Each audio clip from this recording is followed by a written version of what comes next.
Welcome back to the Global Business Report. So Nigeria, we're going to talk youth development now, has an estimated population of about 200 million people, battling a myriad of challenges, that stunting its growth across different areas. We just talked about the IMF downgrade not too long ago. Now, talking about the task of creating a future where there's good health, zero hunger, quality education, gender equality, and other sustainable development goals becoming a reality for several non-governmental agencies like the Global Shapers community. Lagos Hub is on a journey to shape Africa in the new decade. So right here in the studio to discuss this, I have CHINENYE, MONDE, ANUMIHE, did I get that right? Yes. ADEYANJU, FOLARIN, and Jennifer SOBA PEARSE, all from Global Shapers Lagos Hub. You are welcome, all three of you. You guys are, as the CEO of Goldman Sachs, doing the Lord's work. So what is the Global Shapers Community Lagos Hub all about? Okay, I'll just take that. So I'm ADEYANJU FOLARIN. I'm the curator of the Global Shapers Community Lagos Hub. So the Global Shapers Community is a network of inspiring young people that are passionate about making impact in their communities. We have about 400 hubs. So we have Global Shapers Community in 400 cities all over the world. In Nigeria, we have Global Shapers Community in about 7 different cities: Lagos, Abuja, Ibadan, Kano, Port Harcourt, Calabar.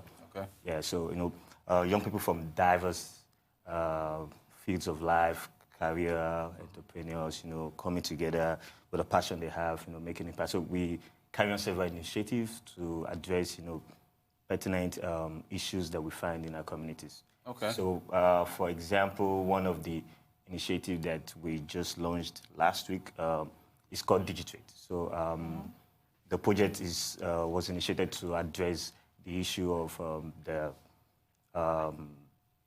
digital gap that we have, especially for teenagers. Okay. Yeah, teenagers. So we have schools that are quite underserved. They don't have access to digital tools for their education.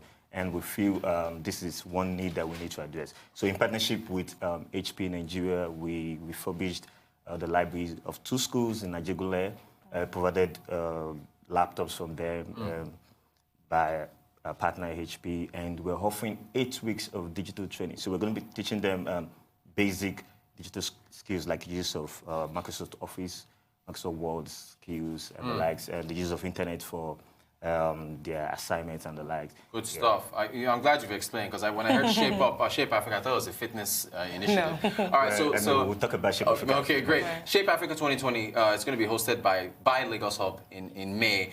What should we be expecting? Okay, so as we mentioned, the Global Shapers Community is an initiative of the World Economic Forum. Okay. Many people may know that the World Economic Forum hosts an annual meeting in Davos every January. Yes.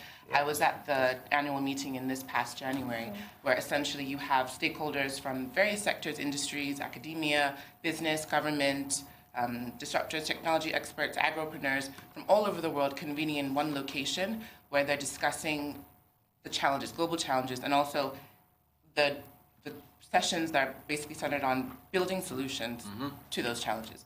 So similarly, Shape Africa is sort of the youth version of Davos. Okay. And every year it takes place in a city across the world. Last year it was in Nairobi. Last year Shape Africa was in Nairobi, yes. Okay. So the Lagos Hub bid for the opportunity to host Shape Africa in our city for the first time ever in the history of the World Economic Forum, and we won the bid.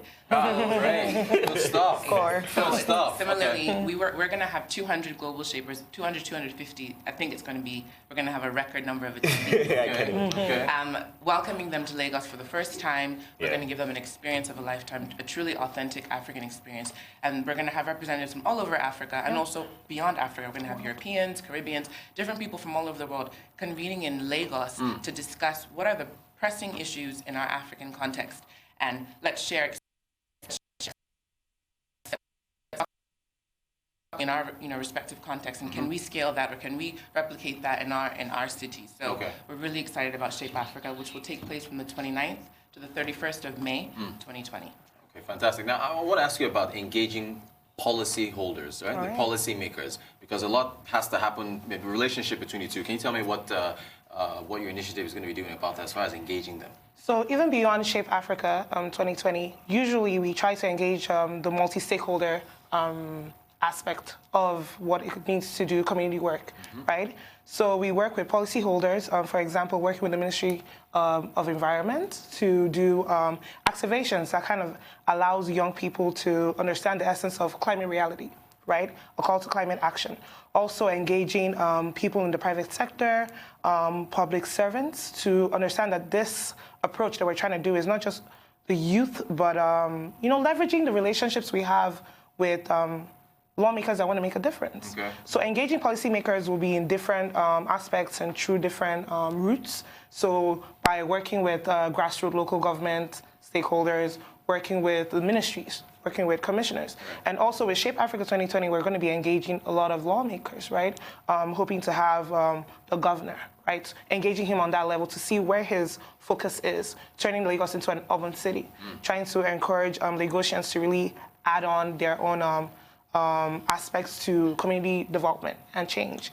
Also engaging high level, right? Okay. Working with maybe members of the Office of the Presidency, engaging them on the national level and how, even beyond being Lagos shapers, working with the global shapers community within Nigeria, right, how we can really champion change and change the narratives. And even collaborating with other shapers from across the country, across the nations, across the world, literally. And not only how do we engage them, but also asking people their best lessons learned and how do we even scale up engagement.